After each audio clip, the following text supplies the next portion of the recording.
যদি দোষী আলোক ত্ৰিপাঠীক সোনকালে আৰক্ষী ব্যৱস্থা গ্ৰহণ নকৰে তেতিয়াহ'লে অসমৰ পৰিৱেশ আৰু পৰিস্থিতি বেলেগ হ'ব। অসম আৰু অসমীয়াৰ স্বাৰ্থত কাম কৰা আমি সকলো ৰাইজ ৰাজপথলৈ ওলাই আহিম আৰু চৰকাৰক ক'বলৈ বাধ্য হ'ম যে আপোনালোক থলগিৰি বিৰোধী, আপোনালোক খিলঞ্জীয়াৰ বিৰোধী, আপোনালোক অসম বিৰোধী, আপোনালোক অসমীয়াৰ বিৰোধী। আৰু আলোক ত্ৰিপাঠীক অতি সোনকালে যেতিয়ালৈকে গ্ৰেপ্তাৰ নহ'ব তেতিয়ালৈকে আমাৰ দাবী পৰা আমি কেতিয়াও বিচলিত নহ'ম আৰু আমি ৰাজপথৰ আন্দোলন কৰিবলৈ কেতিয়াও কুণ্ঠাবোধ নকৰিম। অসমত অসমীয়াৰ অস্তিত্ব ক্ৰমান্বয়ে শেষ হ'বলৈ গৈ আছে। সিদিনা কাৰ্বি আংলঙত যিটো ঘটনা ঘটিল, এইখিনি বহিৰাগতই যেতিয়া কাৰ্বি মানুহক আহি ক'লেহি এই খিলঞ্জীয়া থলগিৰি মানুহখিনিক যে গো বেক টু চাইনা, তেতিয়া সমগ্ৰ অসমৰ জনসাধাৰণ আমি নিমাতে থাকিলো। আমি ভাবিলো যে এইটো কাৰ্বিৰ প্ৰব্লেম, এইটো অসমীয়া জাতিৰ মূল সুঁতিৰ প্ৰব্লেম নহয়, আৰু সেইকাৰণে আমি নীৰৱে থাকিলো আৰু তাৰ পৰা আমি আঁতৰি থাকিলো। সিদিনা গুৱাহাটীৰ মাজমজিয়াত ফেঞ্চি বজাৰত যেতিয়া আইনৰ এগৰাকী ছাত্ৰীক বহিৰাগতই যেতিয়া প্ৰহাৰ কৰিলে তেতিয়াও আমি মনে মনে থাকিলো। ৰাইজ আমি ওলাই নাহিলো।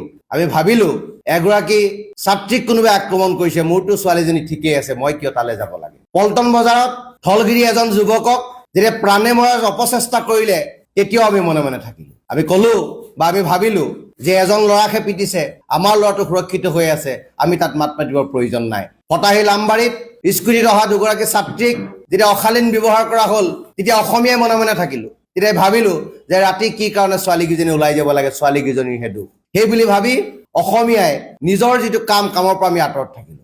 গুৱাহাটীৰ আৰ্য নগৰত যিটো ঘটনা সংঘটিত হ'ল, হালৈ উপাধিৰ এজনী ব্যক্তিক গোলাগুলকে পিটা হ'ল, ৰাজপথত পেলাই তেখেতক চোঁচৰাই নিয়া হ'ল, আৰু তাৰপিছত আজি অসমীয়াই আমি মনে মনে বহি আছো। আৰু এইটো জাতিটোৰ কাৰণে আটাইতকৈ দুৰ্ভাগ্যজনক ঘটনা। সেই আৰ্য নগৰত সেই ব্যক্তিজনক কাৰ ছত্ৰচাৰ আক্ৰমণ কৰিছে? আলোক ত্ৰিপাঠী নামৰ এজন গুণ্ডাৰ জৰিয়তে এই কাম কৰা হৈছে। এতিয়া প্ৰশ্ন হ'ল আলোক ত্ৰিপাঠী কোন?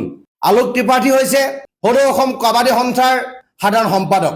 আলোক ত্ৰিপাঠী হৈছে ভাৰতীয় জনতা যুৱ মৰ্চাৰ সহকাৰী কোষাধ্যক্ষ। আলোক ত্ৰিপাঠী হৈছে মধ্য গুৱাহাটীৰ MLA, যাক লৈ সৰ্বত্ৰ চৰ্চা হৈছিল, সেই MLA জনৰ বৰঘৰৰ মানুহ। এতিয়া আমাৰ প্ৰশ্ন যে আলোক ত্ৰিপাঠীৰ নেতৃত্বত অসমীয়াক পিতা হ'ল, গো বেক বুলি ক'ব পৰা হ'ল, গতিকে সেই আলোক ত্ৰিপাঠীৰ ক্ষেত্ৰত এইখন খিলঞ্জীয়া চৰকাৰে কি ব্যৱস্থা গ্ৰহণ কৰিব? অসমৰ মাননীয় মুখ্যমন্ত্ৰী ডাঙৰীয়াই এই ক্ষেত্ৰত কি ব্যৱস্থা গ্ৰহণ কৰিব? আলোক ত্ৰিপাঠীক সদৌ অসম কাবাডী সন্থাৰ পৰা বহিষ্কাৰ কৰিব?